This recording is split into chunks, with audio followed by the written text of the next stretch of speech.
4 armed hijackers have seized a packed Pan Am jumbo jet at Karachi airport in Pakistan. They stormed the plane, firing shots from machine guns as passengers were boarding. 2 ground staff were wounded in the gunfire, but the 3 flight crew escaped. They fled to an airport building where they're now ignoring the hijackers' demands to return and fly them to Cyprus. Hundreds of security men brandishing machine guns, rifles and other weapons are now surrounding the 747. Negotiations are underway with the hijack gang, who eyewitnesses believe are Pakistanis because they were speaking in the country's main language, Urdu. The airliner had arrived from Bombay in India, en route to New York via Frankfurt in West Germany. Pan Am's Ann White says the gunman struck just minutes before takeoff.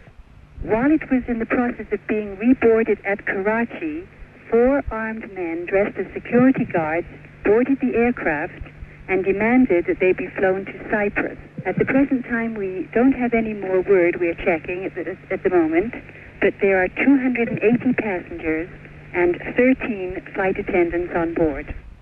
Here at home, detectives are continuing to question the handyman sacked from the New Forest mansion about the massacre of 5 people there. George Stevenson, plus 2 brothers arrested in Coventry, are being interviewed at separate police stations in Hampshire.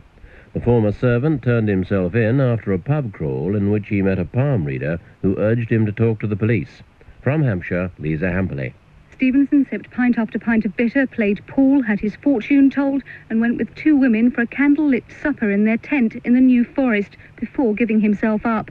David Priest, who drank in a Brockenhurst pub with him, says he was friendly and charming. Nice bloke, very enjoyable evening. And he seemed to get on particularly well with one of the women. She started doing a bit of palmistry, and he turned round and said, "You just want to hold my hands, don't you?" 2 brave, unarmed officers picked up the man described as violent and dangerous after he dialed 999 from the campsite and said, "Come and get me." Lisa Hamperley, IRN, Hampshire. Greater Manchester's top policeman James Anderton is to be questioned by the area's police authority about allegations of misconduct. It's claimed that the Chief Constable holidayed with a man with a minor conviction and allegedly gave unauthorised lifts in a police helicopter. The authorities' action comes a fortnight after it cleared Mr Anderton's deputy, John Stalker, of similar accusations. Councillor Tony McCardle of the authorities' ruling Labour group says that provided Mr Anderton clears up the allegations, it shouldn't be another long-drawn-out affair. Well, hopefully get it out of the way. If Mr Anderton has some reasonable answers, get it out of the way very, very quickly. Is this the start of the Anderton affair? I certainly hope not. British patrol planes are helping in a search for the pilot of an American jet fighter lost at sea off Norway during the NATO exercise Northern Wedding.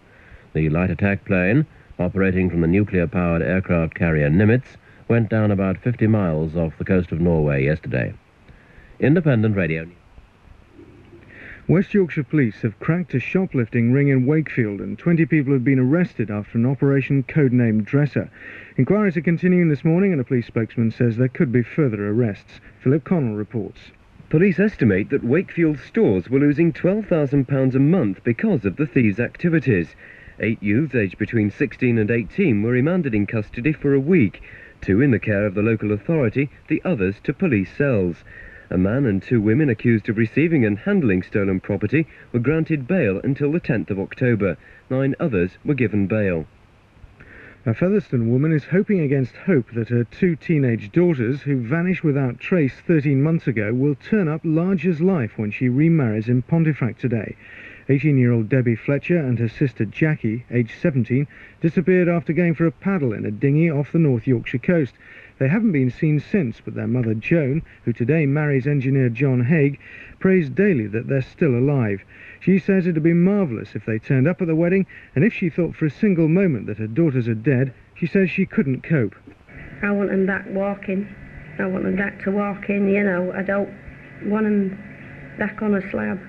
I want them back as they went. And do you hope against hope that perhaps they'll turn up at the wedding? Well, I keep my fingers crossed and I'm praying, which I always do, and so does my little lass. Yeah, we're just hoping and praying that they do come back. If they don't come back, there's another day after that, isn't there? Detectives trying to solve the mystery behind the death of a 54-year-old Leeds man are anxiously awaiting the results of forensic tests to put together the pieces of the puzzle. The undernourished body of Daniel Broderick was found in bed in his council flat with head injuries, but police won't speculate on how he died. The search for a prisoner who escaped yesterday from a court in Harrogate continued overnight, with police staking out addresses in Bradford. North Yorkshire police say the man hasn't yet been caught. Finally, a 14-year-old girl from Wakefield has appeared at the city's juvenile court accused of possessing heroin. She's been remanded to council care for a week. Radio One News, it's 6:05.